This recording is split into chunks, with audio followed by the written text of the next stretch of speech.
Mesdames et messieurs, bonsoir. Nous sommes ici à la place de la République où l'association SOS Racisme a décidé de rendre un hommage à George Floyd, lâchement assassiné le 25 du mois dernier aux États-Unis. Un événement qui n'est pas propre aux États-Unis. En France également, on assiste à cela. La preuve, Adama, 4 ans après, on n'a toujours pas de justice pour Adama, comme on n'a pas pour Zed Bouled, il y a de cela 15 ans, et bien d'autres. Chers téléspectateurs, je vous invite à suivre cet événement sur JMTV+ à partir de ce soir. A bientôt. Et paix à ton âme, Georges. Voilà. Je laisse la parole à Audrey Pulvar. Merci, mais je ne sais pas si vous savez là-bas que vous êtes aussi nombreux ici que là, que là, que là. Alors la place n'est pas remplie, mais vous êtes quand même très, très nombreuses et nombreux, et ça fait du bien. Bravo à vous d'être là. Je voulais dire à la famille de Théo, qui est là, que certes, des manifestations, on en a fait beaucoup, et malheureusement, probablement, il va falloir en faire encore beaucoup. Mais Angela Davis, que beaucoup d'entre vous ici connaissent, dit encore aujourd'hui, parce qu'elle est encore au combat aujourd'hui, mais nous, quand on elle, enfin, moi j'étais un petit bébé. Nous, quand nous manifestions pour la reconnaissance de nos droits, contre les milices blanches, contre l'État blanc américain, c'était pas un dimanche après-midi, c'était pas un rassemblement de temps en temps, c'était tous les jours, pendant des années. Résistance! C'est tous les jours, pendant des années. Résistance! Et nous ne pouvons pas baisser la garde, la preuve. Alors moi, j'ai envie de vous dire, non, toute la police n'est pas raciste, évidemment. Mais oui, le racisme existe aussi dans la police. Or, nous attendons de la police qu'elle soit irréprochable. Le racisme dans la police, c'était Sharon, pas loin d'ici, en 1962. Le racisme dans la police, c'était, il y a 30 ans, l'assassinat, parce que c'en était un, l'assassinat de Malik Oussekine par les brigades de la mort, les voltigeurs de Pasqua et de Pandro. Et je rappelle à ceux qui sont peut-être trop jeunes ici, que quand Malik Oussekine est mort sous les coups des voltigeurs de Charles Pasqua, Robert Pandro, qui était ministre délégué, secrétaire d'État à ce moment-là, a dit à l'Assemblée nationale, lors des questions au gouvernement, si j'avais un fils sous dialyse, je l'empêcherais d'aller faire le con dans la rue la nuit. Et effectivement, nous qui étions là au combat à ce moment-là en 86, et la famille de Malik Oussekine, et tous ceux qui ont pleuré la mort de Malik Oussekine, attendent encore aujourd'hui les excuses de la police française pour cet assassinat.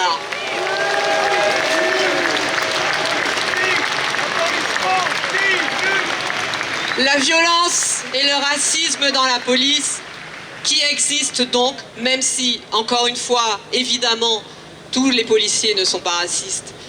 C'était, il y a 15 ans, Zied et Bouna, pour lesquels nous attendons encore les excuses de la police.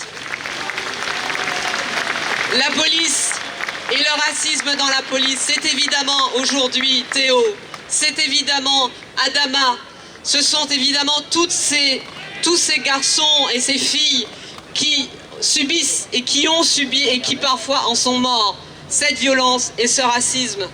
Mais c'est tous les jours l'impossibilité pour beaucoup d'entre nous ici de sortir simplement sans ces papiers, pour le cas où on se ferait contrôler.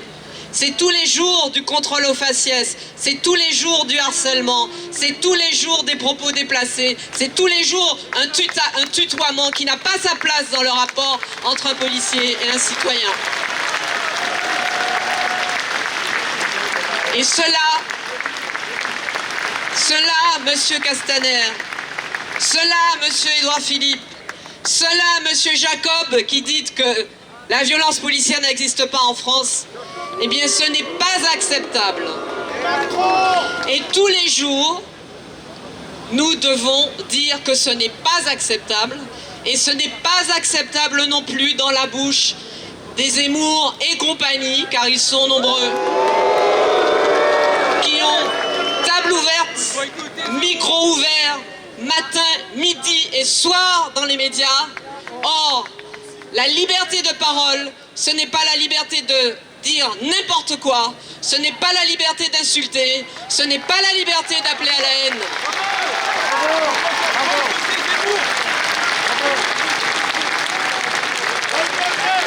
Alors on va terminer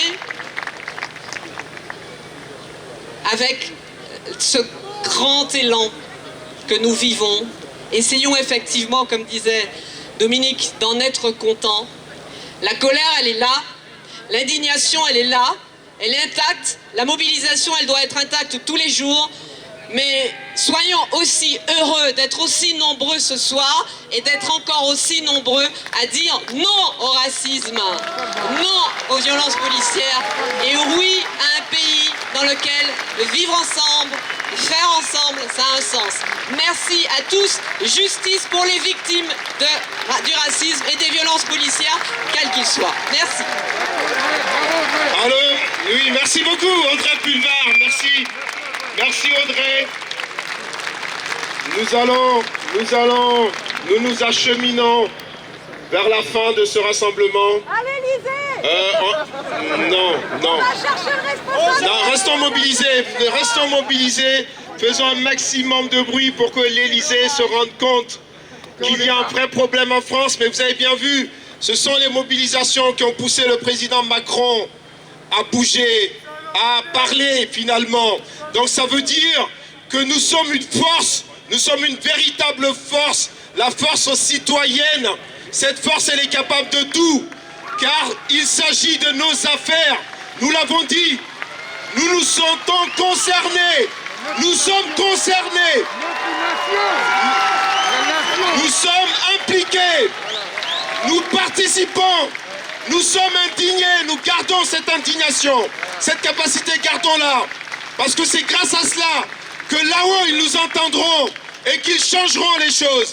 Car il n'est pas normal que des gens meurent, je l'ai dit, je le répète, parce qu'ils croisent la police. Ce n'est pas normal.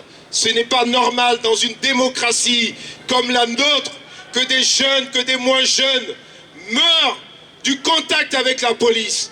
Et ce que nous avons lancé depuis quelques mois, voire même pour certains depuis des années, et depuis ces quelques jours, depuis le 25 mai, qui a une portée universelle, qui a une portée planétaire, il faut que cet élan demeure et que cet élan aille très très très loin. J'étais en train de regarder des SMS que j'ai reçus.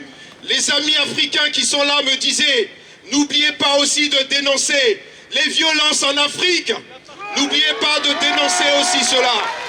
Nous en profitons parce que nous sommes ici, la conscience universelle, pour dire aussi que ce qui se passe en Afrique est inadmissible.